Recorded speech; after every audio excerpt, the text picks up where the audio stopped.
نهاية قصة عادل هالة رئيس فريق الرجاء الرياضي بعد تقديمه لاستقالته من منصبه كرئيس لفريق الرجاء البيضاوي، وبعد موسم كارثي وبعد خسارة كارثية أخرى بالبطولة الوطنية المغربية البارحة أمام فتح الرباطي. وما هو مصير فريق الرجاء البيضاوي؟ فريق الرجاء الرياضي والذي يعاني بشكل كبير هذا الموسم، مع يمكن أسوأ رئيس مر في تاريخ ناديه.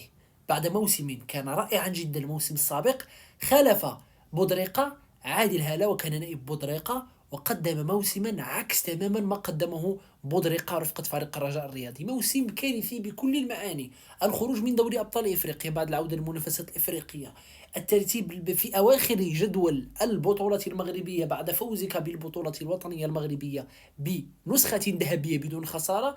لم نرى في هذا الموسم غير الخسارة، يعني الموسم السابق لم نرى الخسارات، هذا الموسم لم نرى غير الخسارة وغير التعادلات.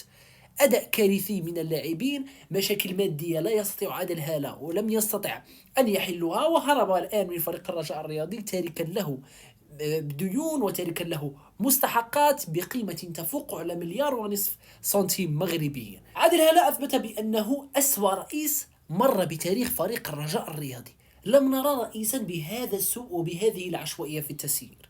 وبعد نهاية قصة فريق الرجاء الرياضي وعادل هالة، يأتي اليوتيوبر أو الستريمر الشهير إلياس المالكي للترشح لرئاسة فريق الرجاء الرياضي. لا أعلم إذا كان الخبر عن رغبة جدية فعلا من الشخصية إلياس المالكي. هناك العديد من الشخصيات الشهيرة التي أبدت عن رغبة في قيادة الفريق في منتصف هذا الموسم لإنقاذ ما يمكن إنقاذه. هل ترونها فعلا خطوة منطقية من أحد المشاهير، سواء المغنيين سواء الستريمرز، بأن يقودوا فعلا فريق؟ هل يمكن أن يفيد الفريق فعلا من ناحية تسويقية، من ناحية شراكات العلامات التجارية؟ اكتبوا لي أنتم رأيكم في التعليق، ومن تتوقعون سيكون رجل المرحلة القادمة، ومن تريدون أنتم أن يقود فريق الرجاء الرياضي وأن يكون ربان هذه السفينة. اكتبوا لي في التعليق. لا تنسوا أيضا متابعتي زياد بن يوسف.